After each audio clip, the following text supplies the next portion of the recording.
अब दोनों बच्चे प्राथमिक और 10+2 की शिक्षा लेकर जब बाहर निकलते हैं, तो जब 62,000 जैसी पुलिस की वैकेंसी निकलती है, तो कंप्यूटर पढ़ने वाला पास हो जाता है, कबूतर पढ़ने वाला फेल हो जाता है।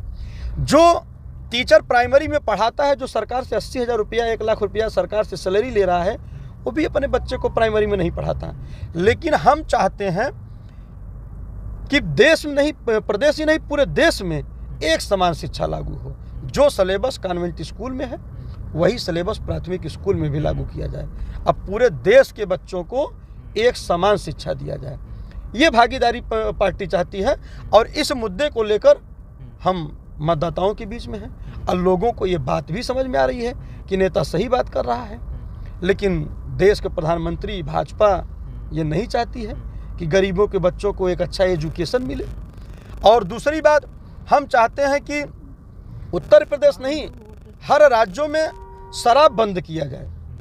शराब बंद किया जाए। भाई, गरीब 200-300 रुपये 500 रुपये की मजदूरी करता है, शराब पीने में 500 रुपया 400 रुपया खर्च कर देता है। अगर वही पैसा उसका बचे, जातिवार जनगणना कराई जाए। हम चाहते हैं कि तकनीकी शिक्षा लागू किया जाए, और कोई चीज़ अगर फ्री में देना है, जैसे मोदी सरकार 3 किलो अनाज देकर फ्री में वोट ले रही है, जब फ्री ही देना है तो शिक्षा क्यों नहीं फ्री देते हो? हमारी सरकार बनेगी तो प्राथमिक स्तर से लेकर परास्नातक तक की शिक्षा किसी भी जाति धर्म का व्यक्ति हो, उसको निःशुल्क दिया जाएगा। अच्छा सर, हम चाहते हैं जातिवार जनगणना कराई जाए। हम चाहते हैं गरीब कल्याण कार्ड लागू किया जाए। हम चाहते हैं कि जो बेरोजगार हैं नौजवान, उनको मतदाता पेंशन लागू किया जाए, 5,000 रुपया मतदाता पेंशन उनको दिया जाए।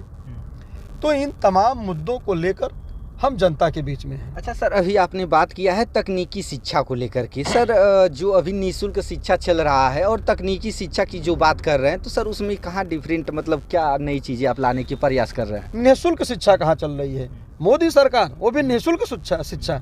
आप तो असंभव की बात कर दी है। मोदी सरकार कभी निःशुल्क शिक्षा दे ही नहीं सकती। ये निःशुल्क शिक्षा की बात भागीदारी पार्टी कर रही है, माननीय श्री प्रेमचंद प्रजापति जी कर रहे हैं।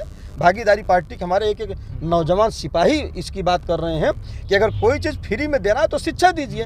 प्राथमिक स्तर से लेकर परास्नातक तक की शिक्षा किसी भी जाति धर्म का व्यक्ति हो, अगर वह गरीब है तो उसका बेटा बेटी को फ्री शिक्षा मिलनी चाहिए, ये हम चाहते हैं। सर, तकनीकी शिक्षा क्या है? देखो, तकनीकी शिक्षा जैसे प्राइमरी में जो छोटे बच्चे पढ़ने जाते हैं, हम बार बार सरकार से सवाल उठाते थे कि भाई देखो, तकनीकी शिक्षा जैसे छोटे बच्चों को मोबाइल बनाना, कंप्यूटर बनाना, टुल्लू बनाना, पंखा बनाना, मोटरसाइकिल बनाना, स्कूटर बनाना उनको सिखाओ।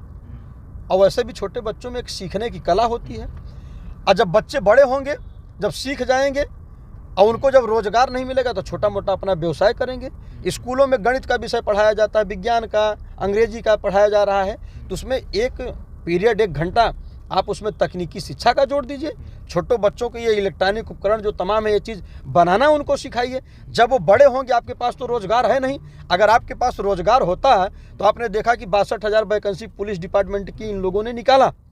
50 लाख से 60 नहीं 62,200 कुछ पद थे, और उसमें 50 लाख से अधिक नौजवानों ने आवेदन किया था। अब आप देख लो कि प्रदेश में कितनी बड़ी बेरोजगारी है, और योगी सरकार करे कि हम रोजगार दे रहे हैं। ये रोजगार है इनका। स्टेशनों की हालत आपने देखा, पूरे स्टेशन खचाखच भरे हुए थे बेरोजगारों से, ये आलम था। लेकिन मीडिया ये नहीं दिखाएगी, मीडिया ये नहीं दिखाएगी, क्योंकि मीडिया ये दिखा देगी तो सरकार की पोल खुल जाएगी। तो इनके कथनी और करनी में बड़ा अंतर है। भागीदारी पार्टी उन नौजवानों की, उन किसानों, बेरोजगारों की, गरीबों की लड़ाई लड़ रही है जो आज़ादी के 76 साल से अपने अधिकारों से वंचित हैं। हमारे राष्ट्रीय अध्यक्ष माननीय श्री प्रेमचंद प्रजापति जी विकास की मुख्य धारा के अंतिम पायदान पर बैठे हुए व्यक्ति की बात करते हैं, उसकी हिस्सेदारी की बात करते हैं, उसकी भागीदारी की बात करते हैं। आज प्रदेश में सबसे ज़्यादा जाति जुल्म, अत्याचार, उत्पीड़न, लूट, हत्या, बलात्कार किसी सरकार में बढ़ा है तो भारतीय जनता पार्टी की सरकार में। आए दिन हत्याएं हो रही हैं। अभी बदायूं में आप लोगों ने देखा, 2 मासूम बच्चों को निर्ममतापूर्वक हत्या कर दी गई। उसके पहले आपने जौनपुर में देखा, एक प्रजापति परिवार के 2 बच्चों को जो है निर्ममतापूर्वक हत्या कर दी गई। इस तरीके से निरंतर प्रदेश में घटनाएं हो रही हैं। क्या प्रदेश की जनता नहीं देख रही है? जनता सब देख रही है। सर योगी जी तो कहते हैं प्रदेश में जीरो टॉलरेंस पे काम कर रहे हैं, तो सर जीरो टॉलरेंस धरातल पे तो दिखाई नहीं दे रहा। अच्छा ये बताइए, मुंह से बोलना है ना, अब मुंह से तो योगी जी ये भी टीवीया पर बोले थे बैठ के कि हम तो उत्तर प्रदेश में एक साल में 40 लाख करोड़ युवाओं को रोजगार देने का काम किए हैं। अब बताइए उत्तर प्रदेश की आबादी कितना है? 23 करोड़ है ना, तो 40 लाख करोड़ युवाओं को रोजगार कहाँ से दे दिए? तो ये लोग बोलने के लिए तो कुछ भी बोल सकते हैं।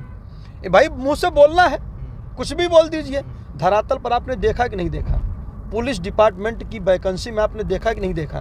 पेपर लीक हो गया। अच्छा एक भी कोई ऐसा पेपर बताइए जो उत्तर प्रदेश में लीकेज न होता हो। भारतीय जनता पार्टी का आपको लगता है कभी लीकेज बंद हो सकता है? बेरोजगारी चरम उत्कर्ष पर 50-50 लाख बेरोजगार आवेदन माने रखता है मेरे भाई, और भी पर्चा आउट हो जा रहा है।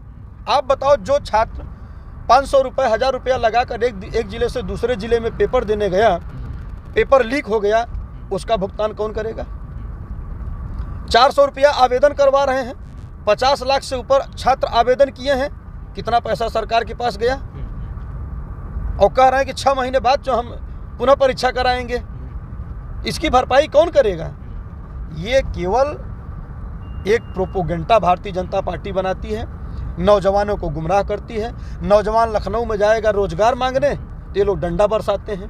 69,000 शिक्षक भर्ती में 5,844 पद पिछड़ों का योगी सरकार ने खा लिया। आप बताओ, भारतीय जनता पार्टी में बैठे हुए जितने भी पिछड़े जाति के नेता हैं, किसी के मुंह से आवाज़ निकली? नहीं निकली।